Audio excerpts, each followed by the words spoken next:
e tem mais uma área isentada. Então, modificação 1, tá? Deu para entender? Se não deu para entender, deixa no comentário aí que a gente tenta resolver depois, explicar melhor de uma forma que dê para entender. E a classe 4, ela é o quê? É o espaço intercalado que cruza a linha média, tá? Se fosse qualquer espaço intercalado que não cruzasse a linha média, seria uma classe 3, tá? Que nem aqui, ó, nós temos nessa classe 3 aqui na foto da esquerda, é uma classe 3 porque é um espaço intercalado, porém não cruzou a linha média. Já na classe 4, a gente tem um espaço intercalado que cruzou a linha média. Então, ele passa a ser classe 4.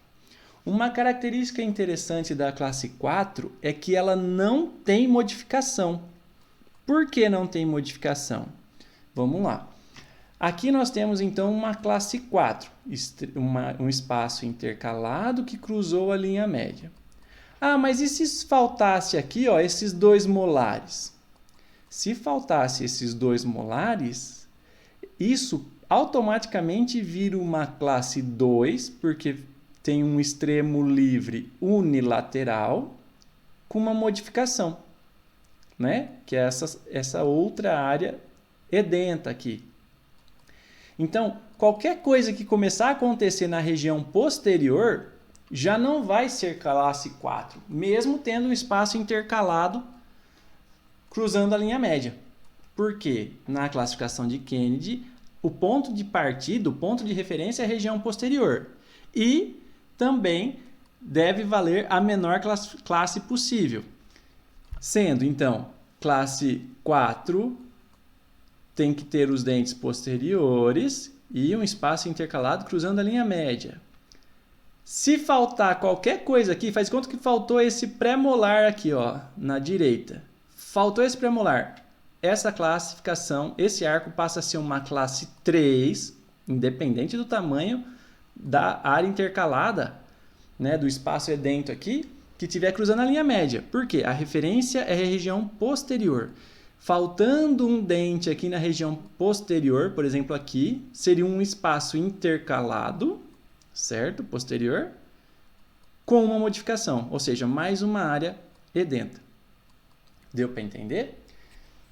Qualquer coisa, vocês mandam pergunta aí que a gente responde, tá bom? Muito bem, sabemos agora como classificar os arcos. Agora a gente precisa saber, como eu já havia dito, de que material é feita a estrutura metálica. Né? É níquel cromo, é cromo cobalto, é titânio, do que é? A estrutura metálica de PPR ela é feita com uma liga de cobalto cromo, tá? Essa liga, ela inicialmente foi utilizada na indústria de carro, né, automobilística, depois na parte da aeronáutica e também aeroespacial. Quais são as características dessa estrutura e por que, perdão, dessa estrutura não, dessa liga, e por que ela é interessante de se usar em boca? Ela apresenta uma alta resistência ao desgaste, tá? Então, o paciente pode comer tanto coisas duras quanto coisas mole, né? Que não, a resistência ao desgaste é grande dessa liga.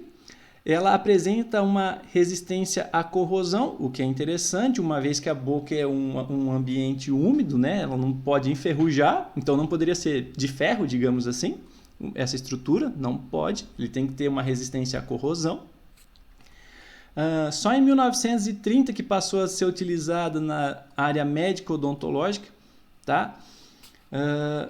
Tem biocompatibilidade. O que seria isso? Ele tem que ser um material que ele é inerte, ele não causa nada em boca, ele não vai afetar em nada no seu sistema, não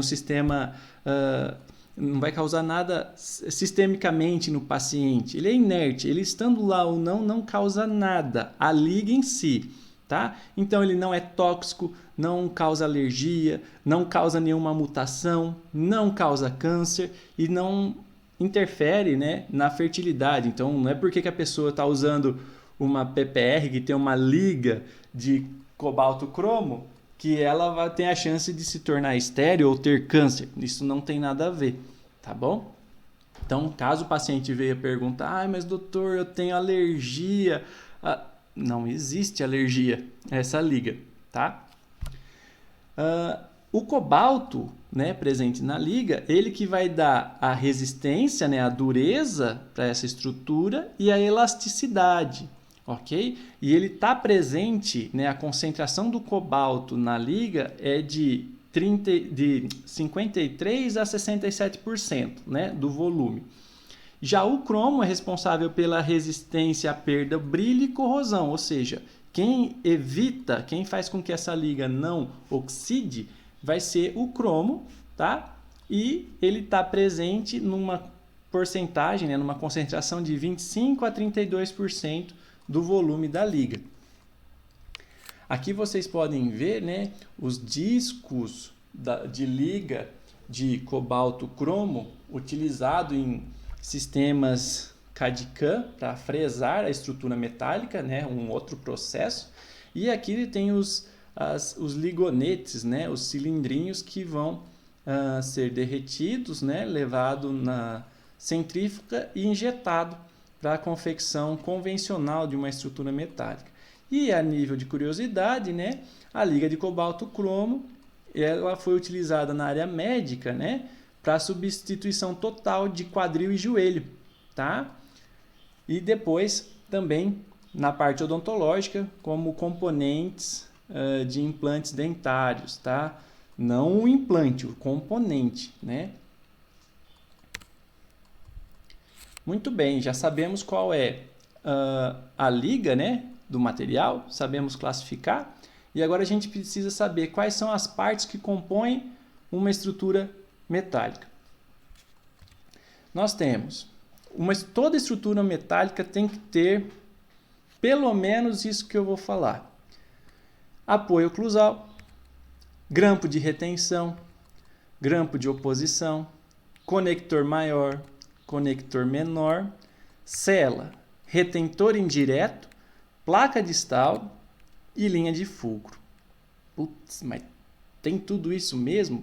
Espera aí. 1, 2, 3, 4, 5, 6, 7, 8, 9 componentes, 9 partes para criar uma estrutura metálica.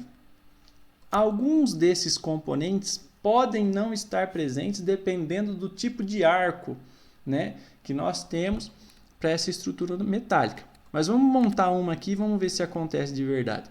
Aqui estou simulando, tá, um arco completamente dentado, onde nós temos 2 molares, 2 pré-molares, o canino, um lateral, os incisivos centrais, aí lateral, canino, pré-molar e molar. Quando a gente vai planejar a parte de PPR, a gente dificilmente leva em consideração o terceiro molar, por isso que não está nessa representação que eu fiz aqui, tá? Dificilmente a gente usa o terceiro molar, porque muitas vezes ou o paciente não tem ou está todo danificado, quase perdido, vai para a extração. Mas em situações onde a gente tem um terceiro molar que está com saúde, com uma boa exposição em boca, é possível de manter, o paciente higieniza bem, no nosso planejamento nós podemos levar em consideração isso aí. E ao lado nós temos aqui a simulação de um arco parcialmente desdentado. Primeira coisa que a gente tem que ver, qual que é a classe, né? Qual que é a classificação? Que arco é esse? Bom, nós temos aqui um espaço de extremo livre posterior unilateral e um espaço intercalado. Se fosse o espaço intercalado, seria a classe 3, modificação 1. Se a gente levar em consideração o espaço de extremo livre, seria classe 2, modificação 1.